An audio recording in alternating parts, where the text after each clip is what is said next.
नमस्कार, मैं हूं आलोक शुक्ला। न्यूज़ 18 नेटवर्क पर सबसे बड़ी बहस देखना शुरू कर चुके हैं आप।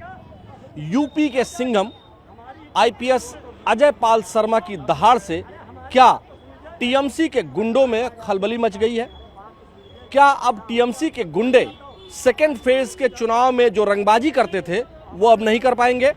जी हां, बहुत चर्चा हो रही है। आईपीएस अजय पाल शर्मा जो डीआईजी रैंक के अधिकारी हैं और सुपर कॉप कहा जाता है, एनकाउंटर स्पेशलिस्ट कहा जाता है उन्हें, और जिस तरह से जहांगीर को गुंडई न करने की सलाह देते हुए जो उन्होंने कहा वो वायरल हो रहा है। अब इस पर टीएमसी के दत्ता, एक उनका इनिशियल नेम मैं भूल रहा हूं, उन्होंने जो है साफ तौर पर प्रेस कॉन्फ्रेंस करके कहा कि अजय पाल शर्मा को घसीट कर कोर्ट ले आएंगे वो इलेक्शन के बाद, चुनाव के बाद, 4 मई के बाद, जब रिजल्ट आ जाएंगे उसके बाद। और अब अखिलेश यादव ने कहा है, वो अगर ट्वीट हम आपको प्रॉपर पढ़ के सुनाएं तो अखिलेश यादव का साफ तौर पर कहना है कि पश्चिम बंगाल में भाजपा ने ऑब्जर्वर के नाम पर रामपुर व संभल में टेस्ट किए हुए अपने एजेंट भेजे हैं, लेकिन इनसे कुछ होने वाला नहीं है। दीदी है, दीदी रहेंगी। सही समय आने पर भाजपा और उनके संगी साथियों के इन जैसे एजेंटों की सारी आपराधिक करतूतों की गहरी जांच होगी और बेहद सख्त दंडात्मक कार्रवाई भी। ये सब अधिकारी के रूप में अनरजिस्टर्ड लोगों के अनरजिस्टर्ड अंडरग्राउंड सदस्य हैं। हम इन्हें न भागने देंगे, न भूमिगत होने देंगे। ये खोज के लाए जाएंगे, खोद के लाए जाएंगे और अपने कुकृत्यों के लिए कानूनी सजा भी पाएंगे। लोकतंत्र के अपराधी बख्शे नहीं जाएंगे। और भी बहुत कुछ इन्होंने एक ट्वीट और लिखा है। एक बात तो ये साफ है कि जिस तरह से भारतीय जनता पार्टी चुनाव लड़ रही है और जिस तरह से बंगाल की स्थितियां हैं, पहले चरण के चुनाव के बाद अमित शाह ने 110 सीटों का दावा किया। दूसरी तरफ दूसरे चरण के चुनाव में जहां ममता बनर्जी काफ़ी मजबूत मानी जाती हैं, वहां पर जो मतदाता नहीं निकलते थे, जो डर जाते थे, उनके डर को कम करने के लिए चुनाव आयोग ने केंद्रीय बलों को लगाया है, ऑब्जर्वर्स नियुक्त किए हैं।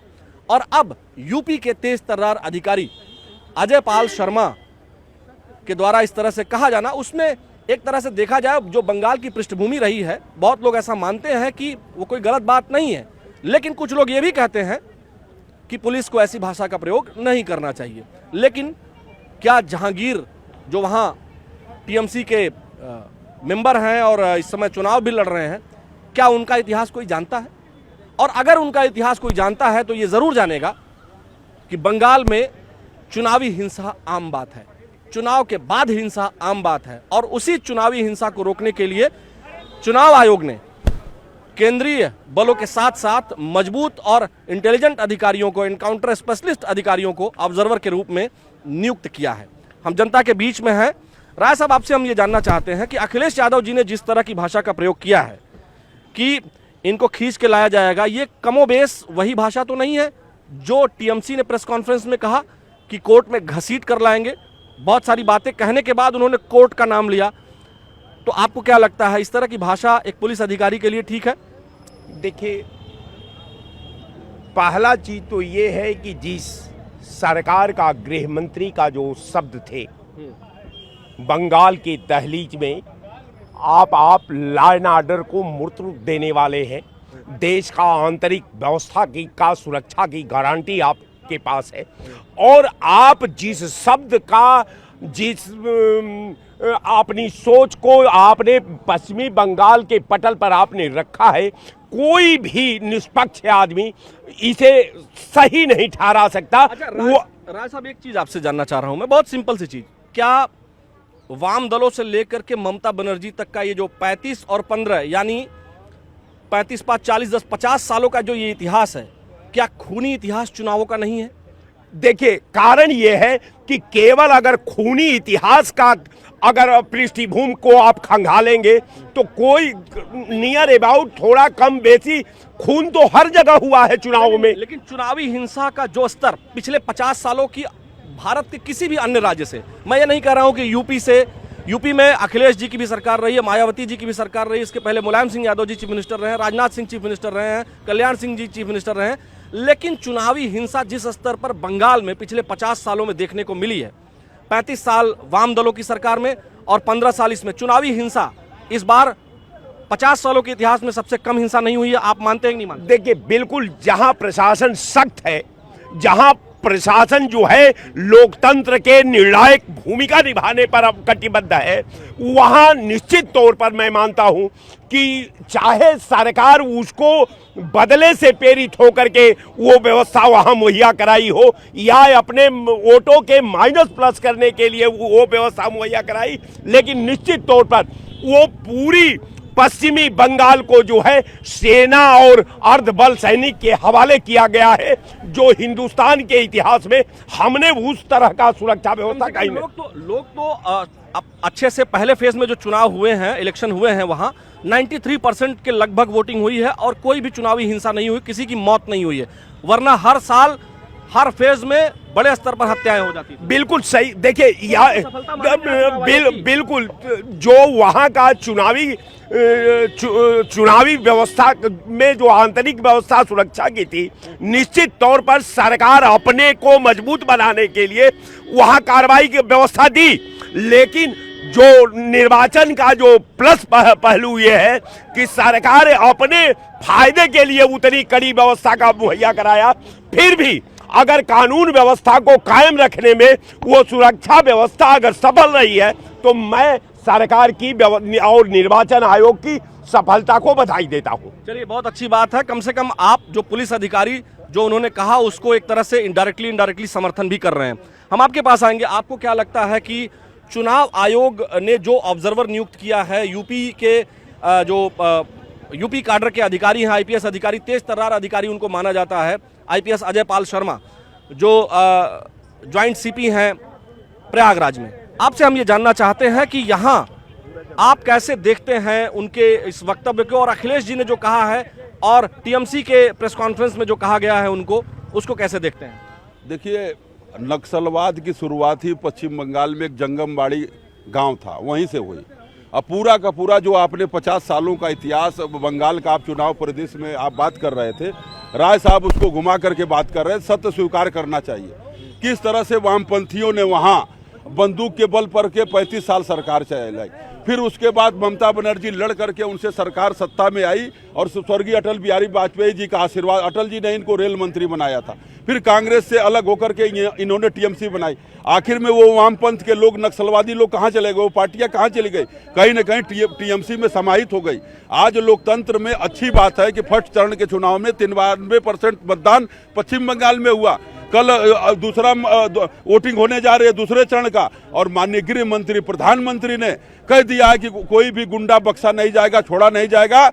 और सरकार सख्त से सख्त, निर्वाचन आयोग को आपके चैनल के माध्यम से बधाई देना चाहता हूं कि कहीं हिंसा हुई नहीं, कोई रक्त रंजित क्रांति नहीं हुई, कोई नक्सलवादी हिंसा नहीं हुई, और शांति से बंगाल की जनता ममता को हराने के लिए वहां श्यामा प्रसाद मुखर्जी जी के जन्मस्थल नहीं है कि कौन हार रहा है कौन जीत रहा है, कोई हारे या कोई जीते, लोकतंत्र में जनता आसानी से पोलिंग बूथ तक पहुंचे, आसानी से जहां जनता वोट करना चाहती है वहां वोट कर पाए, अपने घरों से निकल पाए, इसकी व्यवस्था निश्चित तौर पर चुनाव आयोग को करना ही चाहिए। लालजीत जी, आप बताएं, अगर उस व्यवस्था में कोई बदमाश, कोई गुंडा या कोई इस तरह का शरारती तत्व, चाहे वो प्रत्याशी ही क्यों ना हो या उससे जुड़े हुए लोग, चाहे वो बीजेपी के हों, चाहे वो टीएमसी के हों या किसी भी दल के हों, अगर उस व्यवस्था में कोई अधिकारी ये कहता है कि किसी को बख्शा नहीं जाएगा, बाद में ये मत कहना कि जो है गलती, रोना मत कि गलती हो गई, अगर ये कोई कहता है तो इसमें क्या गलत है?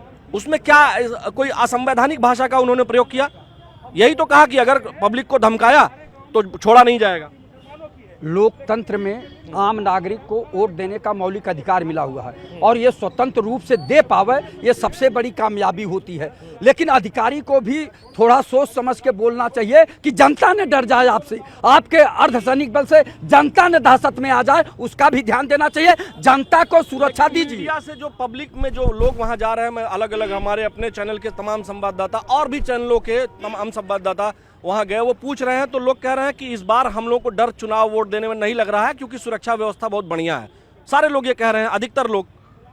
अगर ऐसी बात है तो अच्छी बात है, लोकतंत्र स्वस्थ हो रहा है, लोकतंत्र की रक्षा हो रही, संविधान की रक्षा हो रही है और जनता के वोट देने के मौलिक अधिकार की रक्षा हो रही है, तो जनता स्वागत करेगी। आपको क्या लगता है कि अखिलेश जी हो या टीएमसी का जो प्रेस कॉन्फ्रेंस हो या अखिलेश जी का प्रेस कॉन्फ्रेंस और उनका ट्वीट, क्या किसी अधिकारी को इस तरह से कहना कि ये बीजेपी के एजेंडों पर चलने वाले एजेंट हैं, इनको बख्शा नहीं जाएगा? जो भाषा टीएमसी बोलती है वहां प्रेस कॉन्फ्रेंस में वही language social media site x पर अखिलेश जी के ट्विटर हैंडल से एक्स हैंडल से लिखा जाता है और प्रेस कॉन्फ्रेंस में भी ये कहते हैं। आपको क्या लगता है, बंगाल चुनाव को आप लोग जो देख रहे हैं, क्या अखिलेश जी को ये डर है कि कहीं बंगाल में अगर दीदी हार गई तो यूपी में उनका आना नामुमकिन हो जाएगा? इस वजह से वो लिख रहे हैं? अखिलेश जी को ही डर नहीं, पूरे विपक्ष को डर है। जितनी छोटी पार्टियां हैं सबको डर है कि जो है भारतीय जनता पार्टी की लोकप्रियता इतनी बढ़ रही है। इस लोकप्रियता को देखते हुए बौरा गए हैं, सब एकदम बौखलाए हुए हैं। और पुनः भारतीय जनता पार्टी वहां पे सरकार बनाने जा रही है, आसाम में पुनः बनाएगी और उत्तर प्रदेश में तिवारा मुख्यमंत्री योगीनाथ जी होंगे। अच्छा, आप बताएं कि क्या अजय पाल शर्मा जो यूपी कैडर के आईपीएस अधिकारी हैं, सुपर कॉप कहे जाते हैं, उन्होंने तो अखिलेश यादव की सरकार में भी काम किया है, चूंकि वो डीआईजी हैं। और मुझे लगता है कि जब वो अपॉइंट हुए रहे होंगे 2011 में, 11 बैच के आईपीएस अफसर हैं, तो 12 में तो अखिलेश जी की सरकार यानी उनके साथ भी उन्होंने काम किया है। तो क्या तब वो खराब अधिकारी थे? ऐसा है, अधिकारी कोई भी हो वो मुख्यमंत्री के अंडर में काम करता है। आज खुल के सारे अधिकारी काम कर रहे हैं और पहले दबाव में रहते थे। पूर्व डीजीपी जितने भी हुए वो क्या कहते थे, अतीक जी को जो है ऐसा बता दिया जाता था कि मैं बोल नहीं पाता था।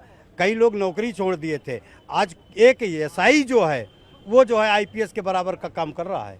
आप देखिएगा, खुल के काम कर रहा है। एक सिपाही जो है वो थाना चला रहा है। और पहले क्या हुआ करता था, थाना सपा के नेता चलाते थे, बसपा के नेता चलाते थे, कांग्रेस के नेता चलाते थे। थाना अध्यक्ष नहीं चलाता था। और अगर ये बोल देते थे तो वहीं मंत्री जी का फोन आ जाता था, बोलिए ना मेरा कार्यकर्ता है। आज भारतीय जनता पार्टी का कोई विधायक ताकत नहीं ये बोल दे जाकर के न्याय मिलना चाहिए, न्याय मिलता है। तो कई बार यही न्याय अन्याय में भी बदल जाता है। विधायक को की तो सुननी ही चाहिए, वो जनप्रतिनिधि है।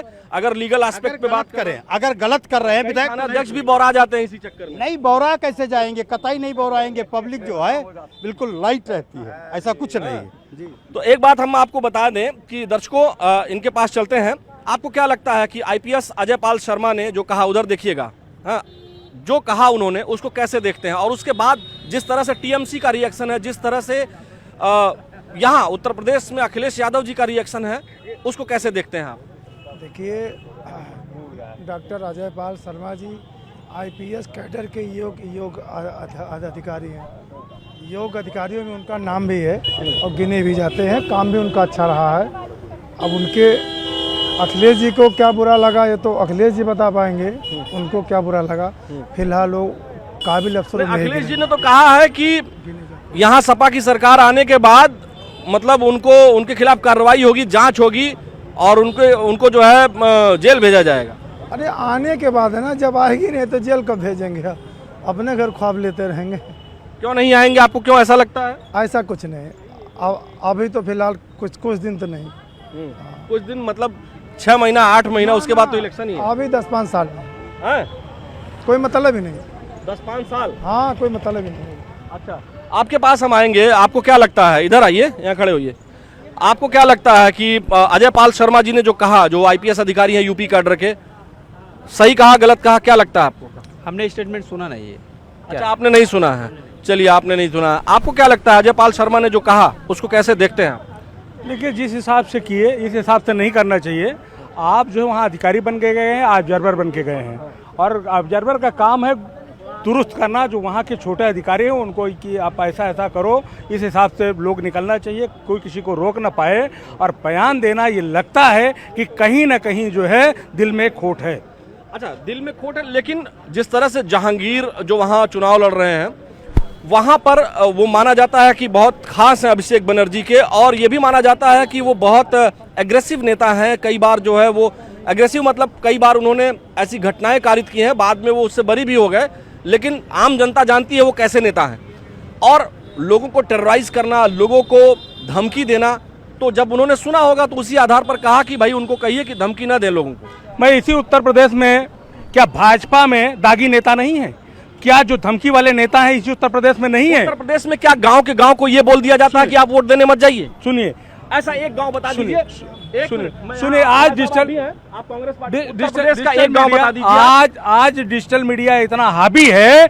उत्तर प्रदेश, एक मिनट हमारा प्रश्न पूरा होने जाने दीजिए।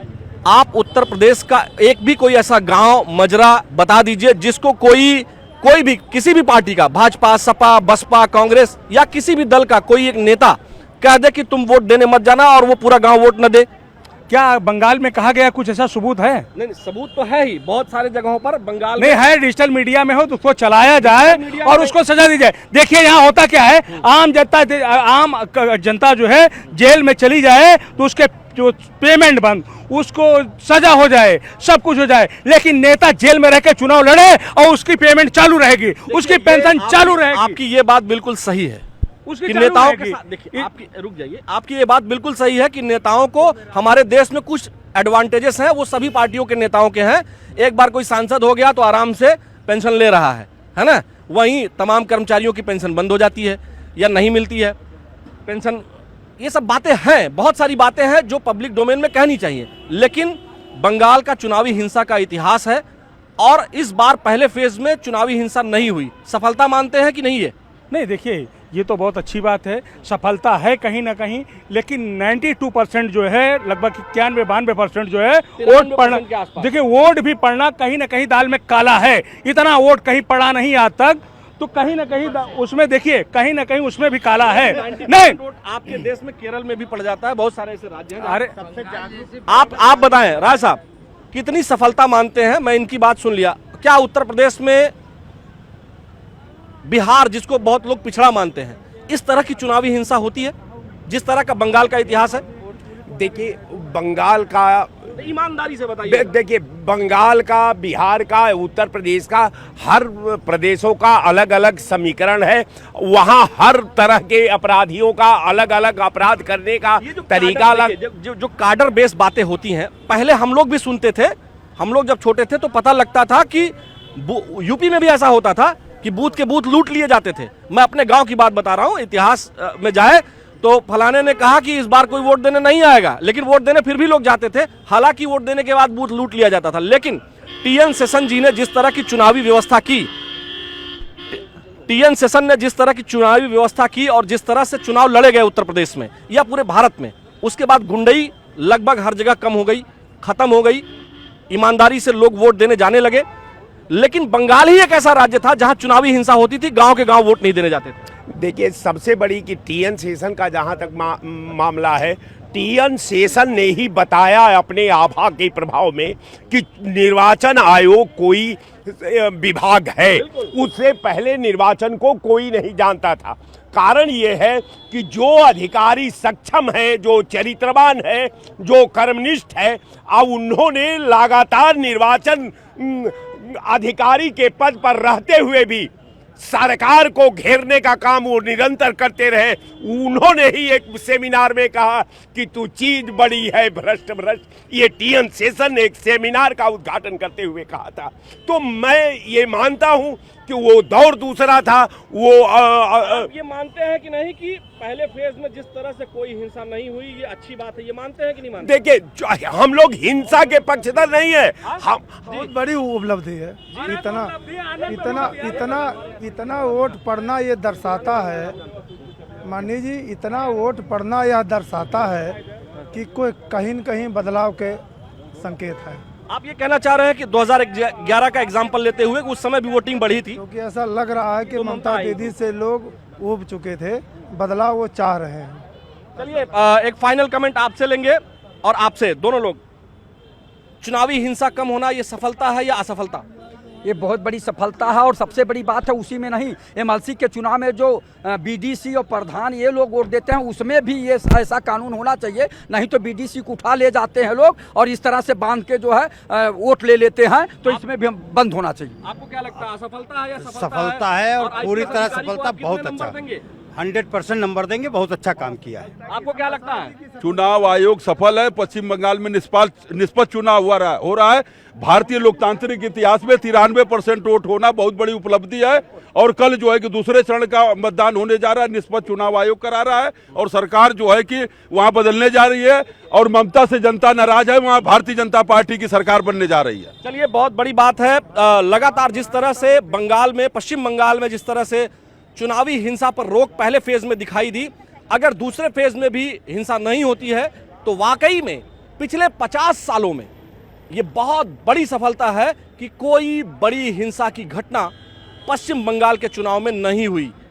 कल का चुनाव ये डिसाइड कर देगा कि वाकई में क्या पश्चिम बंगाल बदलाव की बयार के साथ खुली हवा में लोगों को लोकतांत्रिक सांस लेने की आजादी दे रहा है। कल के चुनाव में यह पता चलेगा। लेकिन फिलहाल सुरक्षा व्यवस्था चुस्त और दुरुस्त है और उत्तर प्रदेश कैडर के आईपीएस अधिकारी अजय पाल शर्मा अपने पूरे रुआब में हैं और उनके जैसे तमाम सुरक्षा कर्मी अपनी पूरी ऊर्जा के साथ पश्चिम बंगाल के चुनाव को निष्पक्षता के साथ बिना हिंसा के कराने के लिए प्रतिबद्ध हैं। हालांकि तमाम राजनीतिक दल अपनी अपनी बात कह रहे हैं। अभी आने वाला समय बताएगा कि आखिर गेंद किसके पाले में होगी। लेकिन फिलहाल चुनावी सरगर्मियां सिर चढ़कर बोल रही हैं। आज के हमारे सबसे बड़ी बहस में फिलहाल इतना ही। मुझे यानी आलोक शुक्ला को अपने वीडियो जर्नलिस्ट सहयोगी मनोज शाही के साथ दीजिए अनुमति। नमस्कार।